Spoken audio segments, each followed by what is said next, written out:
Hello and welcome to the Vlogging Pod. Tonight we are joined by Eric G. Welcome to the podcast tonight, Eric. How are you doing? I'm doing great, and I like that little applause there. It gives me a bit of confidence, like I'm feeling better about myself already.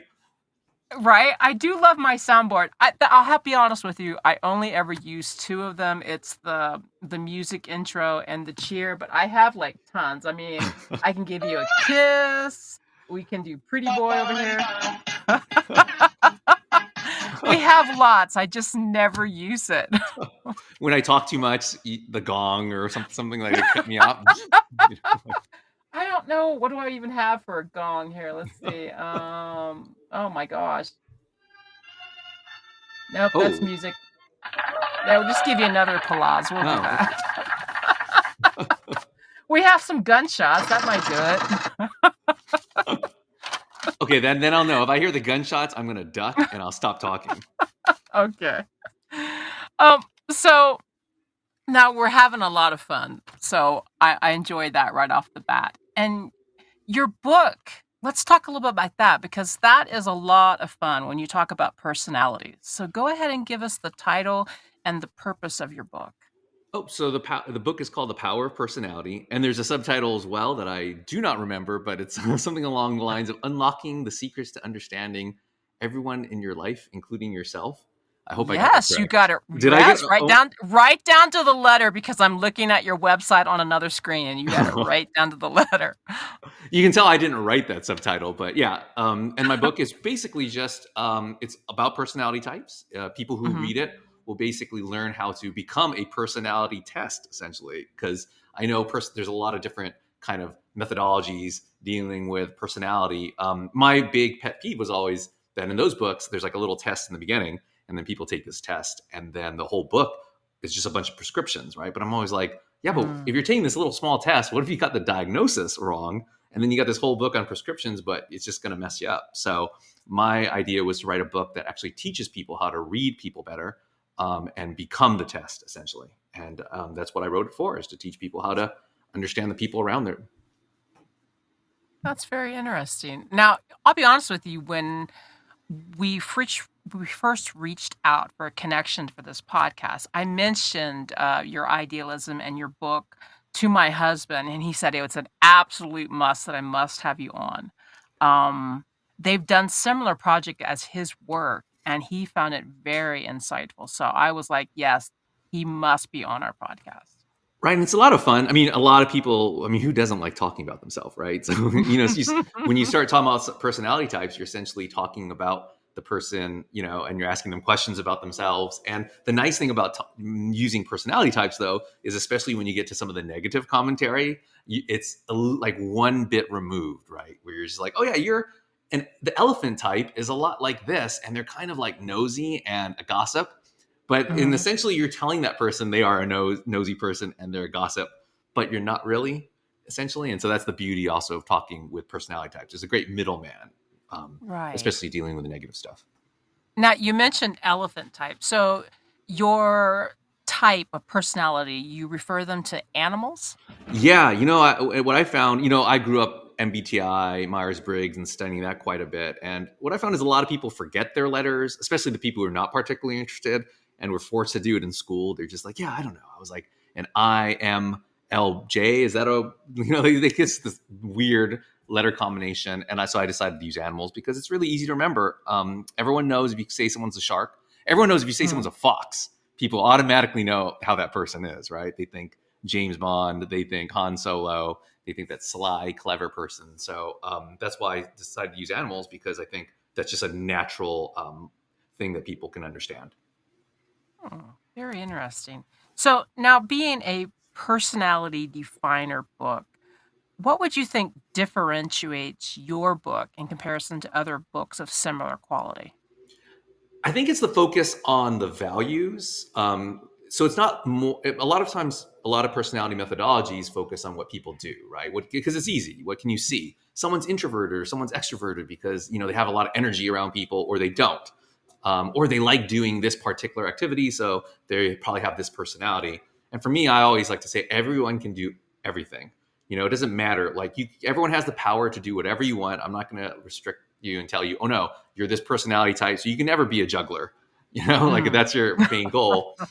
But really what defines us is why we do the things we do, right? So like, mm, the easiest way to show it is like there's lots of different writers in history, and no one's ever going to compare or at least say that Hemingway is the same person as Jane Austen or Mark Twain. I mean, I think we can all agree they're very, very different, and they probably wrote for very, very different reasons. And just like personality, the reason why we do something really defines us. And that kind of is what differentiates my book, I would say, is there's a major focus on trying to figure out what is someone's core value, and also appreciating that the person across from us might value something entirely differently. Because I think we're so quick to accept superficial differences, but when it comes to like the big things in our lives, like family or work, we tend to just assume that everyone values them the same as we do when they don't. right.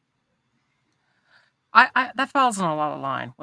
I know for me, I always presume that people already know what I'm thinking before you say it, Like, or when you say something, I think you perceive it one way, even just a certain sentence. And it's amazing to me how someone else will perceive it, even family.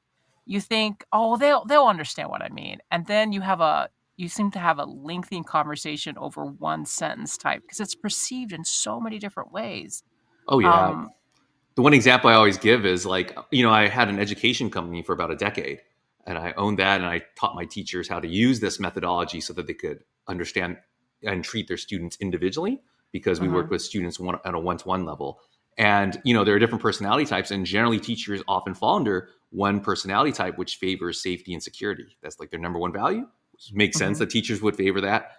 But if you got a student who doesn't value that and values excitement, the natural instinct for that teacher to tell the kid is, or the natural thing for them to say is, be careful. But the way that, and it's done with utmost care, right? When they say be careful, they're not trying to hurt the person they're telling them to. They actually feel like they're doing something great for that person by warning them. However, if you tell a certain kind of personality type to be careful, they read it as like, oh, what you're saying is my risk taking is a bad thing, and you're telling me to be something different than I am. So they'll take it in a negative way. But all you have to do is change the wording and just say, instead of saying be careful, just say, hey, make sure focus or concentrate. mm. And they read it entirely differently. So I think it's kind of funny in that way, that all it takes is like a one word difference and you'll either connect with someone or disconnect with someone. Right. So when we look at your book, how does the Myers-Briggs type indicator influence your material when you started writing the book itself? I mean, it was the first thing that I learned. And a lot of my methodology comes from, I'd say, an evolution of the Myers Briggs. Like, I'm not a big believer in extroversion, introversion, because some of the arguments that I heard when I was younger and was kind of like, I guess you could say, following the MBTI, was that a lot of people were Mhm. like, yeah, but it's stupid because I'm extroverted in this situation and I'm introverted in this situation. So all of that is just garbage. And I was like, started realizing, yeah, I guess context really does matter. And so as that's where the value system comes in instead, right? Like if you value something and it has a high priority in your life, you're probably going to be a little more quote unquote extroverted about it and a little bit more outgoing with it. And if you don't value something, then you're going to be a little bit more passive because you really don't care, right? And so I think my methodology derives from Myers Briggs, but it kind of changes quite a bit. So the diagnostic process is very, very different. Right. So we have a question in the room. Amir wants to know if you're AI, Eric. If I'm AI, like Yes. I am not AI, but I probably wish I was. Then I would have been on time for sure. No. No, Eric is well, I think it's because of even the way you speak. You actually have a lot of practice probably speaking in front of great groups and stuff because your speaking capability is very pronounced. I think I just talk very loudly and clearly. I don't really know what I'm saying, but as long as it's clear and it's loud, then then it No, works. I actually think you have a voice for radio or even doing your own podcast. It's very nice. Back in the early, I was gonna say the early '90s, the mid aughts. I don't know how I could be a decade off. I actually I co-hosted a radio show, an internet radio Mm, show. It was very local, so I guess you could say a local radio show here in Hollywood. that was like no one could hear. But if you went Mhm. online, you could hear it. And I think it was like a precursor to podcasts, actually, because that was like 20 years ago almost. But anyway, Mm. and I did it because someone said they liked my voice. I was like, oh, okay, let me go on radio and stuff. So once again, I don't know what I'm saying, but I try to say it as with as much intensity as possible. I had a brief experience with radio. I did an advertisement for a friend who had a auto body shop, so not as in detailed as yourself, but I had a brief touch of a little bit of popularity. So I did a little interview. It was probably on the air for maybe a week at that, but I had a taste of it, so it was very nice. So, let's gear back just a little bit to your book here. When you're knowing your personality type, is there a possibility that we'll be able to change that, or is it just something that's set in stone? That's a really common question. And I get it. Like, I think the idea of change is really appealing to people. But I always say that we can't change ourselves. But the great thing is we can grow.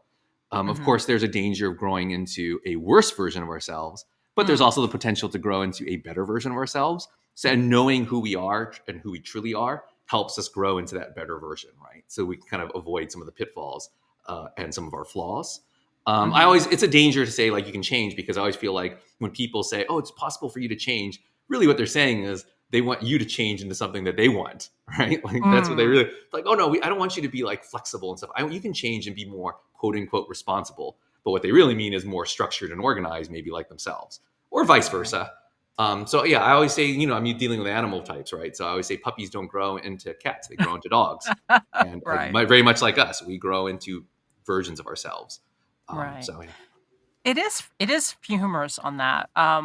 When people say when you get in a relationship with someone, don't have the aspect that you can change them. You Yes. wanna accept the person as they are, but then there's the other side of that, because as you're with someone for a length of time, people do change. It might not be as drastic as you want them to be from one day to the next, but as you, because I have, I have to calculate here in my head, I think it's 30 going on 33 years of marriage, and I believe that you grow as a person. But to change someone, I think, is the wrong aspect. But it is interesting how people think that. Not to get into a relationship thinking you change, but you do change as time goes on. I think because we influence each other. How much Right. do you think the outside world influences your personality? I would say it influences like our true personality, probably not as much, but it often influences what we think we want to be or what we think we should be. And that's where it Mm, becomes difficult. I think when you're in a relationship, especially a committed one, it's a little different, right? That change is more like who you are in a healthy way. And I think it's important to have that anchor so that no one's going to like try to change you. But then once you know who you are, you can see true flaws in yourself, and then you can work on those flaws. You can borrow strengths from other types, right? Like I know personally for my own personality type, I one of my flaws is that I love to start things, and by love I mean I just get super excited, like, oh my god, this is gonna be so cool. I'm gonna buy this sausage maker and I'm gonna make like bratwurst, right? And I still have it right. and I haven't used it yet, so I tend to start things and maybe not finish them. So Mm, knowing that, I can borrow from other personalities that are much better at finishing the things they start, and kind of asking, hey, like, wow, what do you do to like finish your projects? Like, what like tasks do you do? Do you like write it down or whatever? And it doesn't mean that I have to become that person, but it also means that I can kind of grow from that person and learn from them. And I think that mhm. at least ideally happens quite a bit in relationships. But in terms of like the actual like what we hear from the outside, that can be a bit dangerous, right? Especially if you're like a minority personality type. And I use that for lack of a better term. It just means like there are certain personality types that only make up maybe 1 to 2% of the population. One of my students that I have, she always tells me she doesn't want to grow up. And I told her, like, you're going to grow up and that's okay. You just don't have to grow up the way you think you do or the way that you've been told that you have to. And I Right. think she really understood that and got that. For Amir in the room, we're talking about Eric G's book, and it's The Power of Personality. Basically, Eric's book actually gives a very detailed and way to figure out your own personality. He bases this is on different types of animals, and that's what the gear of the subject is. Eric, when we talk about your book, what kind of process does the reader go through when they emerge into the book that we find ourselves diving in to figure out our exact personality? Is there a way to define that to our listeners? Yeah, no, and that's a perfect question because essentially the book is literally going through the process. And I also want to say it's not particular. It can get a little wonky and nerdy, the whole personality typing thing. So the book itself uses a lot of like pop culture references. Like I probably reference too many times, like the MCU, the Marvel Universe. But I try to kind of make it fun because I do think that talking about personality should be fun. But as you go through Mhm. you'll start saying, okay, how do I separate people into the 4 personality packs? And that is like, how do I figure out what value system they have and what value that they prioritize? And I do a whole lot of, well, this person versus this person. And I kind of give specific examples because oftentimes people might think that they belong in one pack when they actually don't. And it's not until you compare yourself to another person from that pack that you're like, oh, yeah, I'm not like that at all. And I think like a good example would be like a lot of times, like the gatherer type who value safety and security, sometimes since they're such good students, they often think that there are the Smith type who values information because they think information is what good students want. But really, it's not what they want. And all you have to do is ask a Smith. Like the question I always ask is, if you wanted to figure out if a drug worked, an experimental drug, would you experiment on yourself? And most people who prioritize safety and security would never even think to do that. So Mm. I think that's kind of what the book does, right? It kind of gives examples like that, very clear, practical examples that people can see. And it kind of just breaks down the whole process from there. And eventually you get into the 16 different animal personality types. And ideally, as you go through each chapter, you can kind of figure out where the people that you love, or maybe the people you don't love, where they fall into or what category they fall into. Mm. Now I've got your book on order. The power of my phone. Um, Please leave a great so review. I will do my best. It sounds very interesting. I mean, if I weren't here in the podcast, I'd be opening it up and like, wait, I need to catch up. I need to figure out where that's at. Um, and also I'm scrolling your website as you speak as well because I love diving in just a little bit deeper and when people are talking to me. And I got to guess your So, personality type if you don't mind. I mean, oh I can try to no, guess it. go Yeah. right, yeah, go right ahead. I would Go have to right ask a ahead. few questions, but you seem very warm and friendly and outgoing.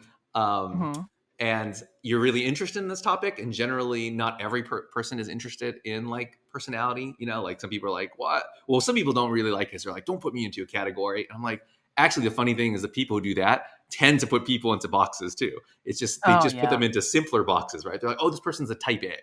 I'm like, what does type Mhm. A even mean, really? Do you mean like aggressive? Because most people are aggressive when they care about something and not aggressive when they don't care about something, right? So like that doesn't even Mm. make any sense. But yeah, I actually don't know exactly what animal you view right now.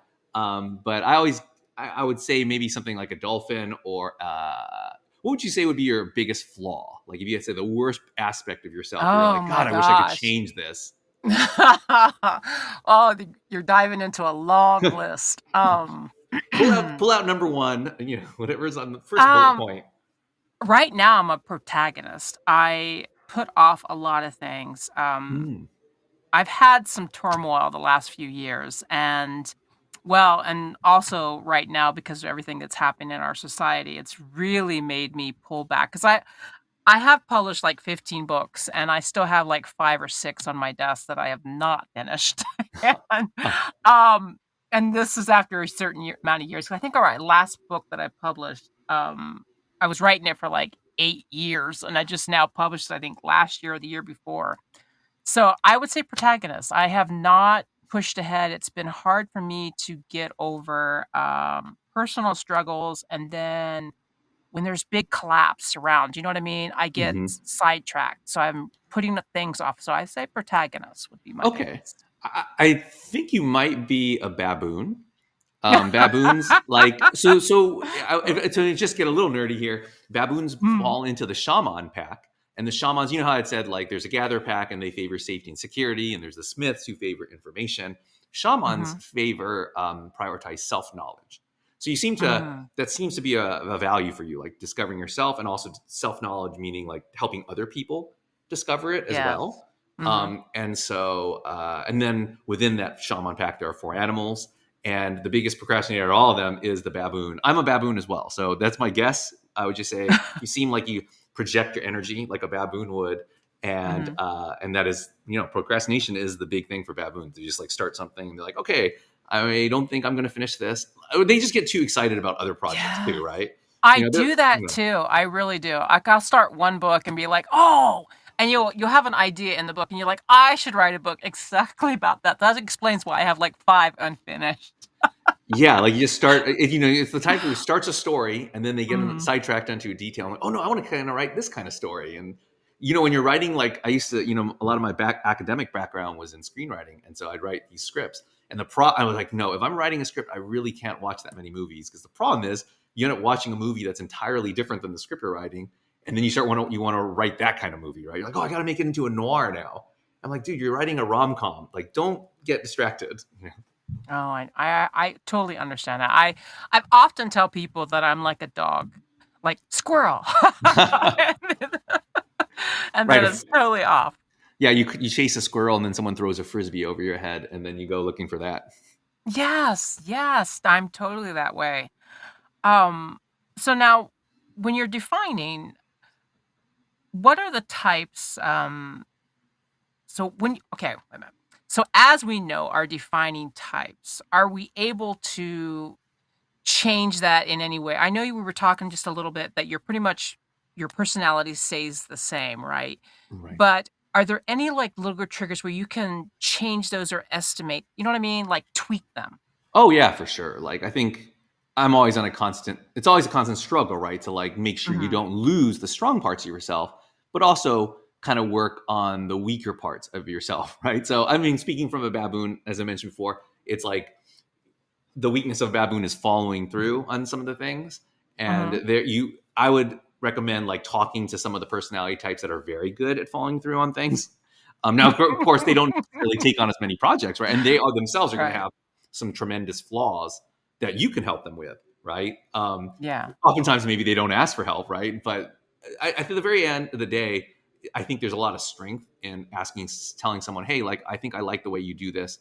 Maybe I can adopt some of these or borrow some of these. But I do want to put an emphasis on the word borrow, because, it implies taking it for a little bit, but not trying to become that way, right? Because I do think then eventually you get into like trying to change yourself, and that's not something you want to do. We just want to like borrow different techniques, right? Like I always think of like if you're Right. playing basketball, at the end of the day, if you're playing basketball and it's a tough struggle, you're gonna go into your wheelhouse, right? When it shit hits the fan, you're gonna do the things that make you feel the most comfortable. Like whether it's Mhm. taking a shot from your specific spots or doing a specific thing, you're gonna go to that. But that doesn't mean that maybe like in an easier game, like let's say you're not playing a tough team, it doesn't mean that you can't work on some of the things that you don't necessarily do particularly well.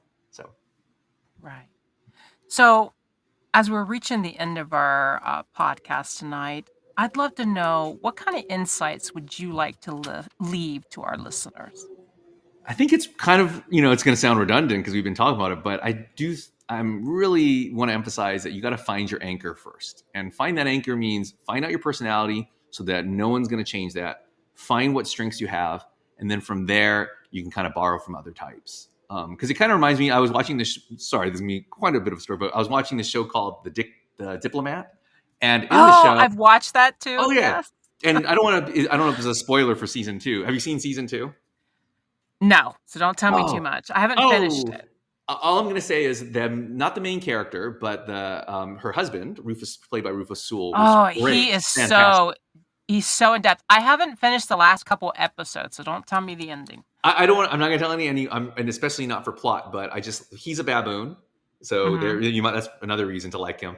But in terms of just like interdynamics, there is a great line where something is said where a close, intimate friend is giving advice to Carrie Russell's character, which is like, you say you want him to be this way, and you complain when he's like that, like his personality, his true personality. You complain about it, you constantly nag him not to be that way, But then when he tries to act something differently, you don't like it.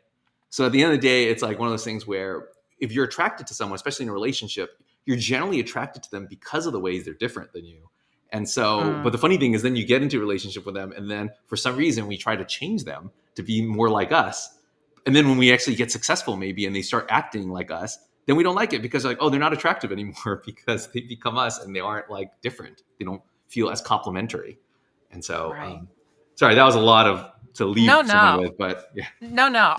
If no one has watched The Diplomat, you should. yeah, You it's really great, should. It fantastic show. is. It is so, and the dynamic between the characters. Actually, when I first started watching season one, I I had my husband sit down. I was like, "You got to come in here and watch this." And he watched the first episode just a little bit because I was like, "This is our relationship." Oh, really? Do Yes. you and are you more of Rufus Sewell or are you more Carrie Russell? Um, Are you the Carrie? Yeah, are you that personality or his personality?